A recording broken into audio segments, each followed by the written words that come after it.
एक गांव में पप्पू अपनी पत्नी के साथ रहता था। उस गांव के लोग बहुत गरीब थे, लेकिन पप्पू शहर में नौकरी करता था, इसलिए वो अच्छे खासे पैसे कमा लेता था। फिर नया साल आने पर उसे कुछ दिनों की छुट्टी मिलती है। फिर छुट्टियां बिताने वो अपने गांव की ओर चल देता है। गांव को लौटते वक्त वो शहर से एक नया टीवी खरीद लेता है। आज तो मजा ही आ जाएगा। पूरे गांव वाले मेरा टीवी देखकर चौंक जाएंगे। अब पूरे गांव में सिर्फ मेरे पास ही टीवी होगा। वाह वाह, राधा तो टीवी देखकर फूल ही नहीं समाएगी। फिर पप्पू टीवी खरीदकर खुशी खुशी गांव की तरफ निकल पड़ता है। फिर जैसे ही वो गांव पहुंचता है, उसे रास्ते में कुछ गांव वाले मिलते हैं। बैलगाड़ी पर इतना बड़ा टीवी देखकर सब गांव वालों की आंखें फटी की फटी रह जाती हैं। फिर पप्पू खुशी खुशी टीवी लेकर घर पहुंच जाता है। उसके टीवी की खबर पूरे गांव में फैल जाती है। अजी वाह वाह, आपने तो मेरा दिल ही खुश कर दिया जी। अब मैं पूरा दिन टीवी देखूंगी। मेरी सारी सहेलियां तो जल भुन जाएंगी। फिर पप्पू टीवी को अपने कमरे में रखकर उसे चालू कर देता है। तभी सब गांव वाले उसकी खिड़की से झांक झांक कर उसका टीवी देखने लगते हैं। चलो भागो यहाँ से, कभी टीवी नहीं देखा क्या? चलो चलो निकलो यहाँ से। फिर पप्पू सब गांव वालों को वहाँ से भगा देता है। फिर पप्पू और राधा खुशी खुशी टीवी देखने लगते हैं। फिर रात होने पर, अरे प्रियतम, तुम कोई भूत की फिल्म देखना चाहोगी क्या? बड़ा मजा आएगा। अजी मुझे तो भूत से बहुत डर लगता है जी। अरे डर कैसा, मैं हूँ ना। फिर पप्पू रिमोट दबाकर भूत की फिल्म लगा लेता है। वो दोनों डरते डरते फिल्म देखने लगते हैं। तभी थोड़ी देर के बाद उन्हें घर के अंदर अजीब अजीब सी आवाजें सुनाई देने लगती हैं। अजी ये कैसी आवाजें आ रही हैं जी? जरा टीवी की आवाज तो बंद कीजिए। फिर पप्पू टीवी की आवाज बंद कर देता है, लेकिन वो भूतिया आवाजें आना बंद नहीं होती।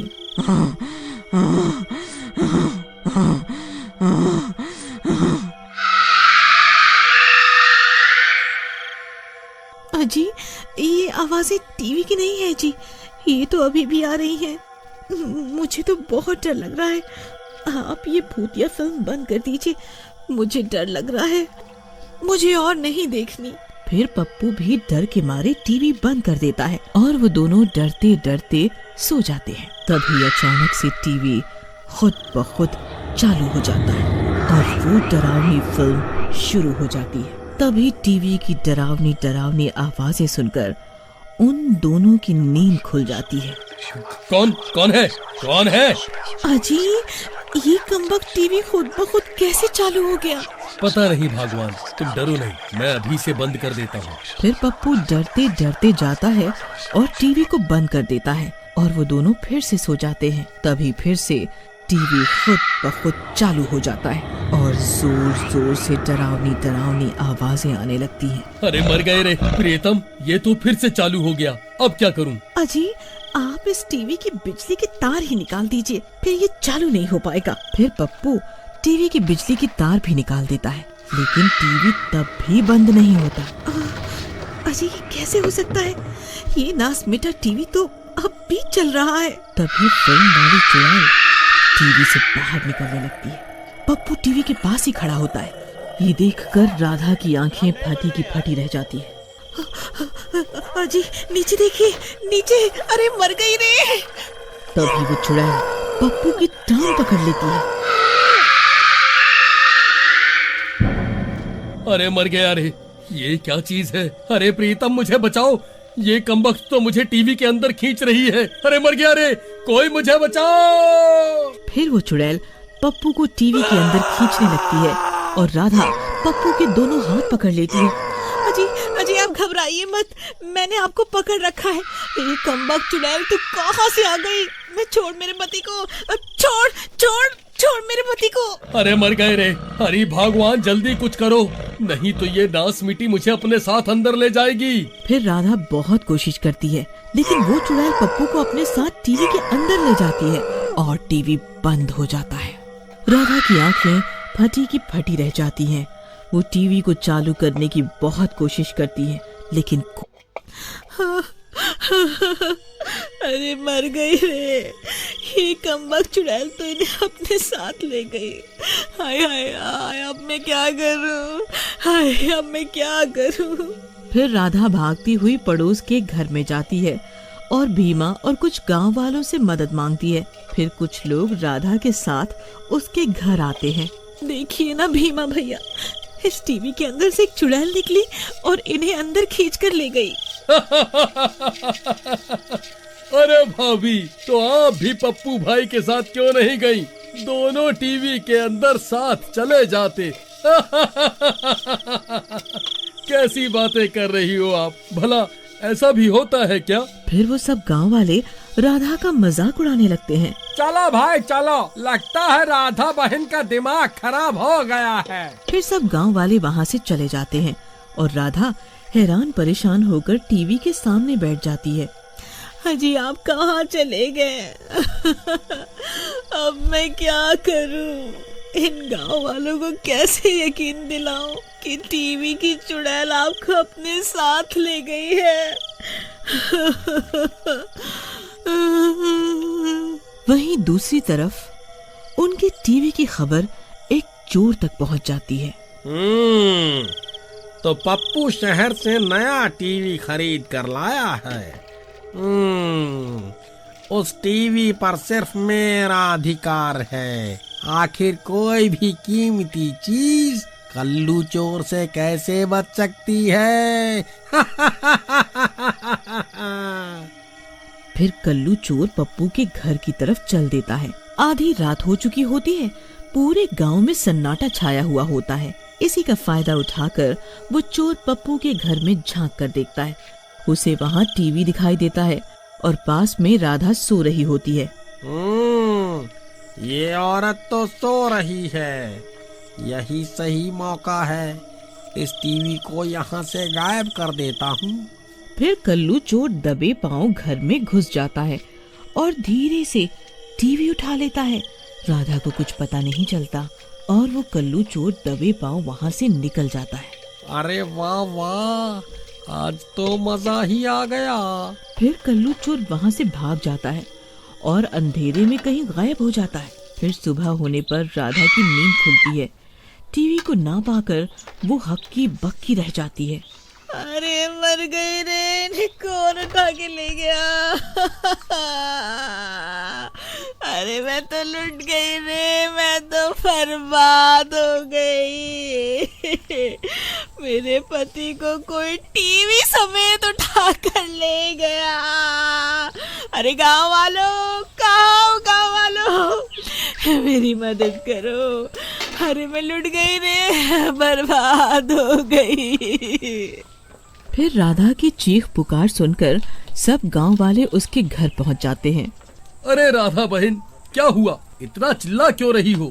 अरे भीमा भाई, कोई कमबख्त मेरे पति को टीवी समेत उठा ले गया। अरे मर गई रे, हमारा टीवी चोरी हो गया। लेकिन बहन, पप्पू भाई कहाँ हैं? उन्हें बाहर बुलाओ, मैं अभी उनके साथ जाकर दरोगा जी से इसकी रिपोर्ट लिखवाता हूँ। अरे नास मिटे, बताया तो है कि वो कमबख्त चोर टीवी के साथ साथ इन्हें भी उठा कर ले गया है। कल रात को टीवी की चुड़ैल इन्हें अपने साथ टीवी के अंदर खींच कर ले गई थी। हाय अब क्या होगा? मैं तो लुट गई रे, बर्बाद हो गई। लगता है राधा बहन को टीवी के चोरी होने का सदमा लग गया है, तभी ऐसी बहकी बातें कर रही हैं। अरे वाह वाह, आज तो मजा ही आ गया। एक काम करता हूँ, इस टीवी को बेचने से पहले कुछ दिन इस टीवी के मजे ले लूं, फिर इसे बेचूंगा। फिर इतना सोचकर वो चोर टीवी को चालू कर देता है। तभी अरे भाई, मुझे बचाओ, मैं इस टीवी में कैद हो गया हूँ। कृपा करके मुझे यहाँ से बाहर निकालो, नहीं तो ये चुड़ैल मुझे मार डालेगी। अरे ये कैसी फिल्म है भाई, चलो आज इसी के। अरे भाई, इधर उधर क्या देख रहे हो? मैं यहाँ फंस गया हूँ, मुझे यहाँ से बाहर निकालो। तभी वो टीवी की चुड़ैल पप्पू को गर्दन से उठा कर ले जाती है। अरे मर गया रे, अरे भाई मुझे बचाओ, बचाओ। और फिर टीवी अपने आप बंद हो जाता है। अरे ई का ये कमबख्त टीवी तो अपने आप ही बंद हो गया। लगत है चाइनीज माल है। कहीं ये टीवी खराब तो नहीं हो गया? अरे यार, अगर ये खराब हो गया तो कोई इसे खरीदेगा नहीं, क्या करूं? फिर कल्लू उठता है और टीवी को हाथ से ठोकने लगता है। अरे कमबख्त, क्या हो गया तुझे? यूं अचानक से बंद क्यों हो गया? फिर कल्लू उसे बहुत देर तक ठोकता रहता है, लेकिन टीवी नहीं चलता। लगता है अब इसे कबाड़ी बाजार में ही बेचना होगा। चलो कल सुबह से कबाड़ी को बेच आऊंगा। फिर रात होने पर कल्लू सो जाता है। तभी अचानक से वो टीवी खुद ब खुद चालू हो जाता है।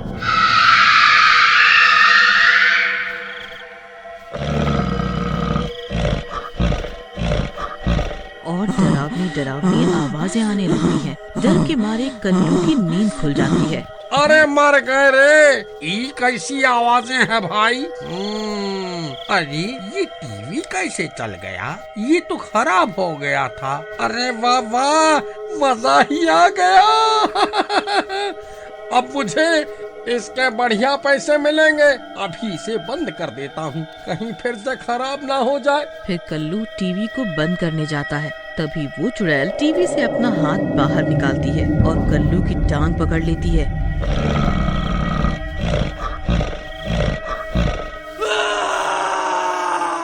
कल्लू ये सब देखकर चौंक जाता है। अरे मर गए रे!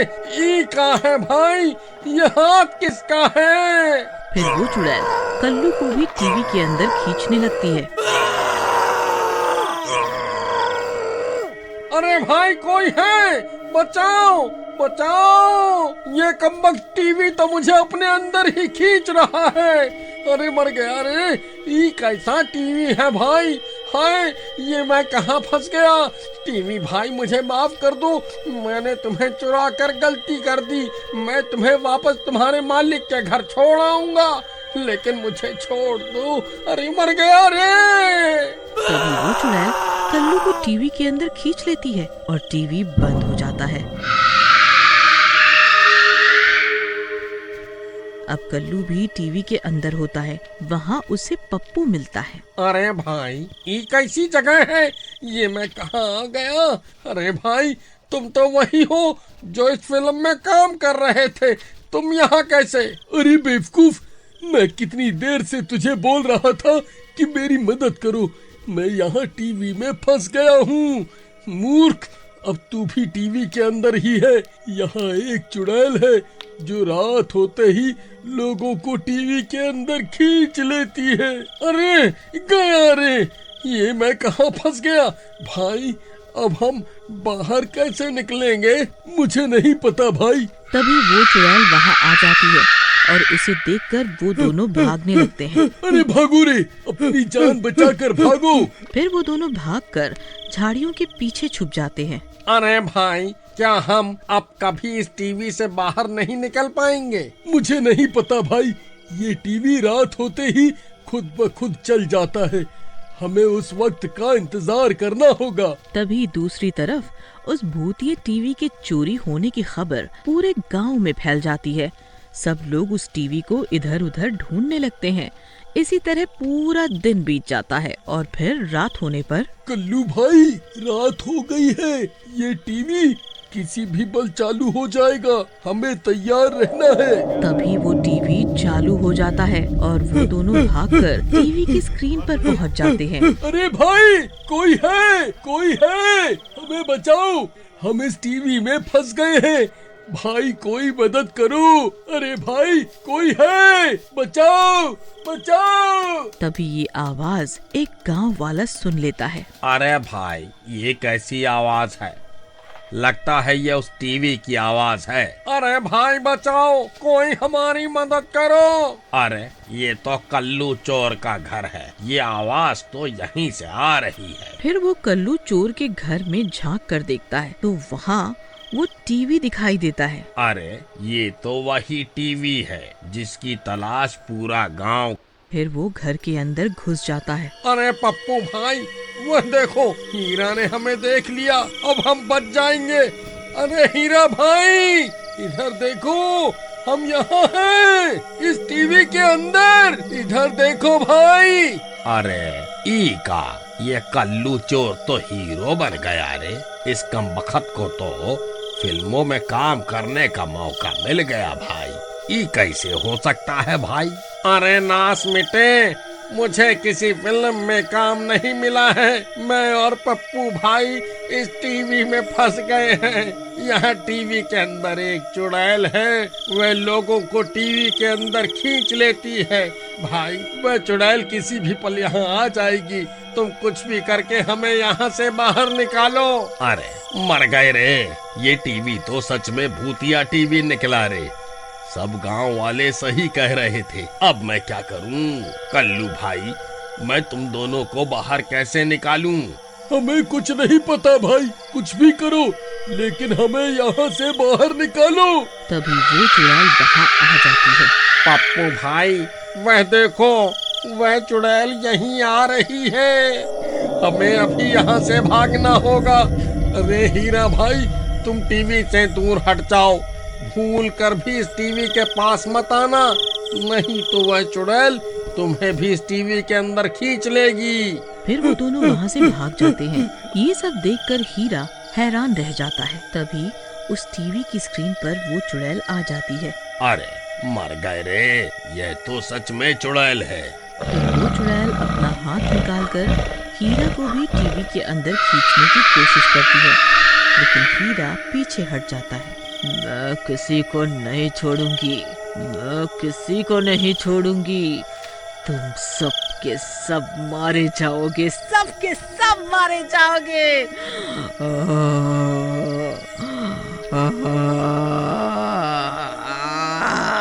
और तभी देखते ही देखते टीवी बंद हो जाती है। फिर हीरा उस टीवी को उठाकर सरपंच के घर ले जाता है और उसे पूरी बात बताता है।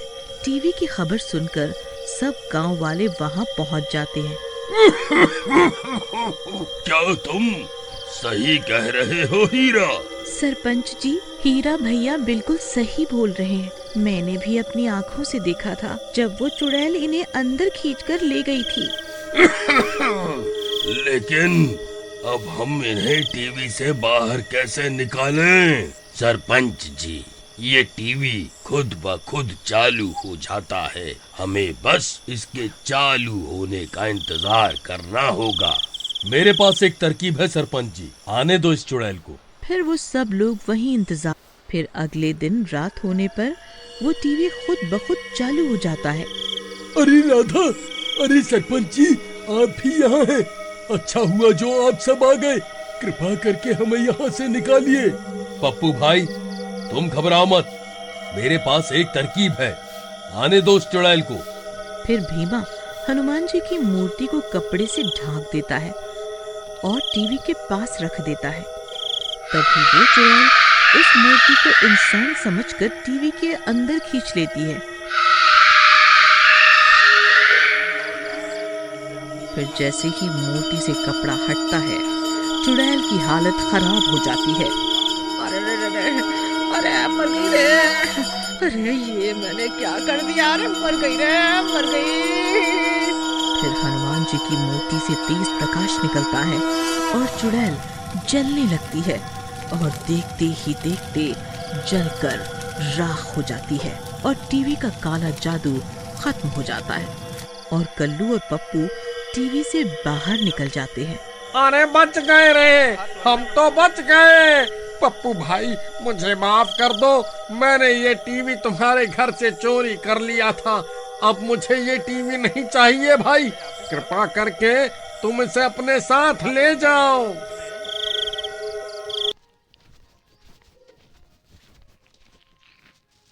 फुरफुरी नामक गांव में दो पक्के दोस्त रहते थे। ये बहुत गरीब थे। एक का नाम मोटू और दूसरे का नाम पतलू था। एक दिन मोटू काम खत्म करने के बाद घर आ रहा था। उसे अपने सामने समोसे की दुकान दिखाई दी।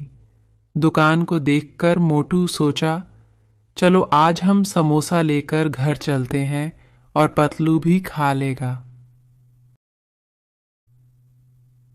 ये सोचकर मोटू समोसे वाले के पास गया और बोला,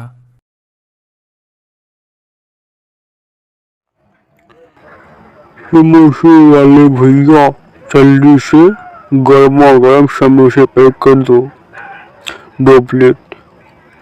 अरे भाई, पैसा वैसा भी है तुम्हारे पास कि खाली हाथ में लेकर चले आए हो समोसा लेने?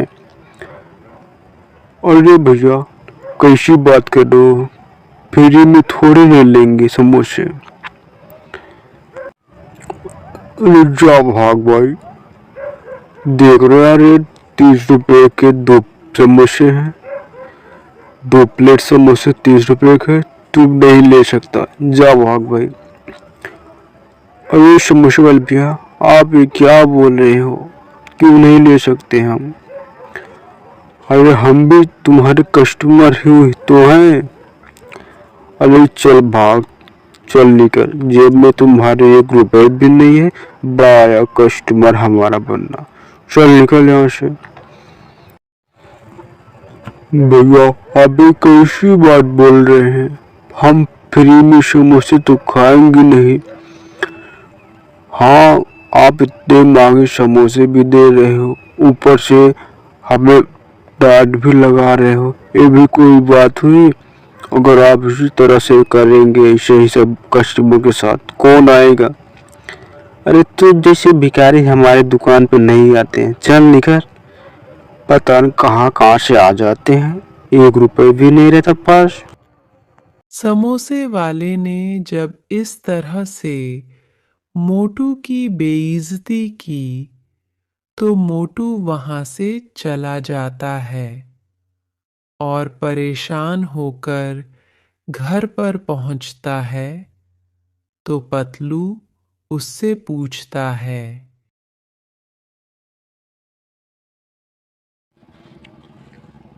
क्या हुआ मोटू, आज इतना परेशान क्यों दिख रहे हो?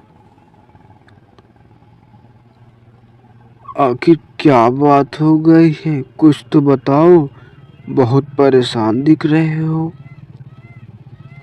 पतलू, क्या बताएं, हम आज समोसे वाले के दुकान पे गए थे, सोचे समोसे ले चलें।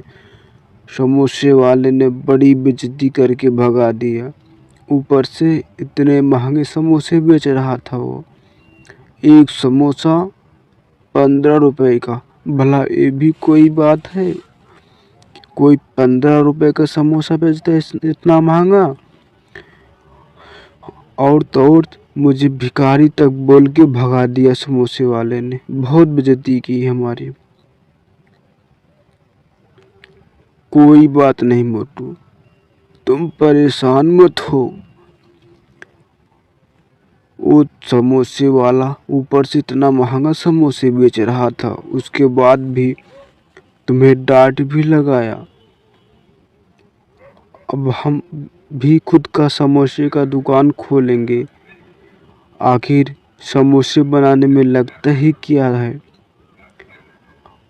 हमारे पास भी खुद का दुकान हो जाएगा, बैठे बैठे समोसे बनाएंगे, पैसा भी आने लगेगा, हम भी बड़े आदमी बन जाएंगे इसी तरह। वो तो सही है पतलू, लेकिन उसके लिए हमारे पास पैसे नहीं हैं।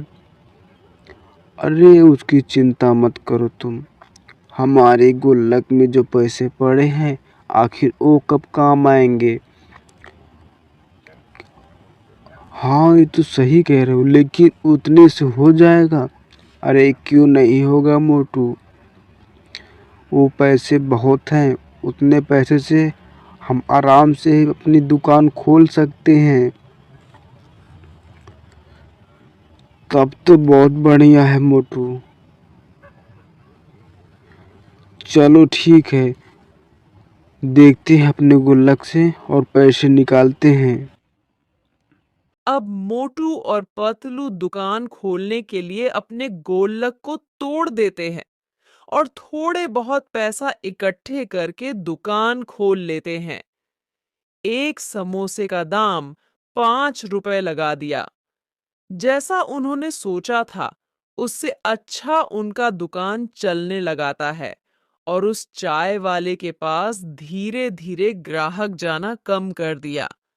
चाय वाला न तो समोसे का दाम कम करने को चाहता और ग्राहक भी उसके पास आए सोचता।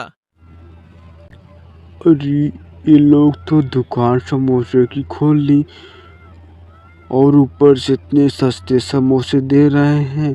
हमारे कस्टमर भी उनकी दुकान पे जा रहे हैं। अब हम क्या करें? हमें कुछ न कुछ तो करना ही पड़ेगा। इन लोगों को सामने से हटाना ही पड़ेगा।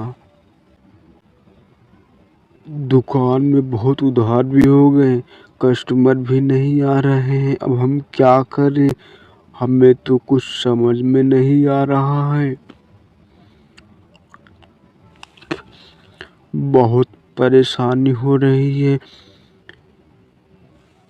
जो कस्टमर आते थे वो भी मोटू की दुकान पे चले जा रहे हैं। इसी सब चिंता के कारण चाय वाले ने अपने आप को फांसी से लटका लिया और उसकी मौत हो गई। चाय वाला मरने के बाद भूत बन जाता है। मेरी दुकान कितना अच्छा खासा चल रहा था। इसके बाद मोटू पतलू ने जब से दुकान खोल लिया तब से मेरा दुकान बंद हो गया। मैं मोटू पतलू को छोड़ूंगा नहीं। मोटू पतलू को मरना होगा। और वो मोटू और पतलू को परेशान करता है। कभी मोटू पतलू के दुकान के राशन को गिरा देता तो कभी बर्तन को फेंक देता। पतलू, जब से वो चाय वाला मरा है तब से अपने दुकान में कुछ तो कुछ गड़बड़ हो रही है। हाँ ये तो है मोटू, कुछ न कुछ गड़बड़ हो रहा है। पता नहीं क्यों हो रहा है।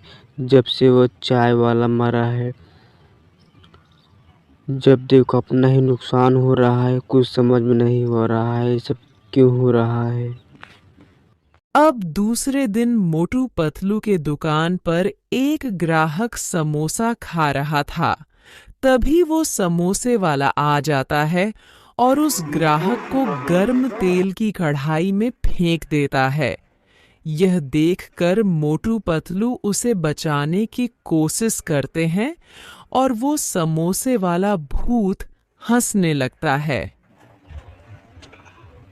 मेरी दुकान कितना अच्छा खासा चल रहा था। मैं मोटू पतलू को छोड़ूंगा नहीं। मोटू पतलू को मरना होगा। अब दूसरे दिन मोटू के दुकान पर एक पंडित आ जाते हैं जो कि बहुत भूखे होते हैं। पंडित जी मोटू से कहते हैं कि बेटा, कुछ खाने को मिलेगा। बेटा बहुत जोर की भूख लगी है, कुछ खाने का हो तो दे दो।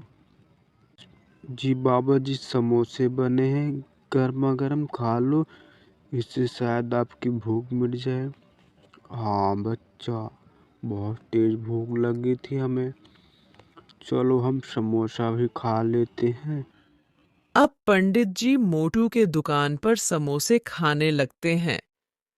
पंडित जी को बहुत तेज भूख लगी थी, इसलिए पंडित जी बहुत प्यार से समोसा खा रहे थे। अचानक उनकी नजर एक परछाई पर पड़ी। उसको देखकर पंडित जी पतलू से बोले, बेटा ये पीछे परछाई किसकी है? ये कौन है? कौन बाबा? तुम्हारे दुकान में किसी की आत्मा घूम रही है। ये क्या बात कर रहे हैं बाबा? आप ये क्या बोल रहे हैं? हमें तो कोई आत्मा नहीं दिख रही है। तुम्हें नहीं दिखेगी और मुझे दिख रही है। वो रुको दिखाता हूँ तुम्हें। समोसे वाले तुम? अच्छा तो तुम इतने दिन से हमारा नुकसान कर रहे थे। कभी बर्तन फेंक रहे थे, कभी नमक फेंक रहे थे, राशन खराब कर दे रहे थे, तो तुम ही हो। हाँ हाँ, मैं ही हूँ। तुम दोनों की वजह से हमारा दुकान बंद हो गया। तुम दोनों ने जब से दुकान लगाया, हमारा दुकान पे ग्राहक आना बंद कर दिए। तुम सबकी वजह से हमें मरना पड़ा। हमें तुम दोनों से बदला लेना चाहता था। हाँ हाँ, हम ही ने ये सब किया है। तुम दोनों ने हमें बहुत परेशान कर दिया था। सारा कस्टमर तुम्हारे दुकान पे जाने लगा था, इसीलिए मुझे ये सब करना पड़ा। और मैं तुम्हें छोड़ूंगा नहीं, तुम्हें मार के रहूंगा। तुम दोनों को मरना होगा आज ही। ये पंडित भी नहीं बचा पाएगा। अरे बाबा देखो, बचाओ मुझे इस समोसे वाले के भूत से, बचाओ बाबा। बच्चा घबराओ मत, मैं हूं ना। ये भभूति फेंकते ही ये मर जाएगा, तुम्हारा कुछ नहीं कर पाएगा। इसके बाद पंडित जी ने अपने मंत्रों की जाप से उस समोसे वाले की आत्मा को जला देते हैं और वह समोसे वाला भूत बचाओ बचाओ चिल्लाते हुए जलकर नष्ट हो जाता है। और इसके बाद मोटू पतलू की दुकान अच्छे से चलने लगता है। पहले जैसे ग्राहक आने लगते हैं।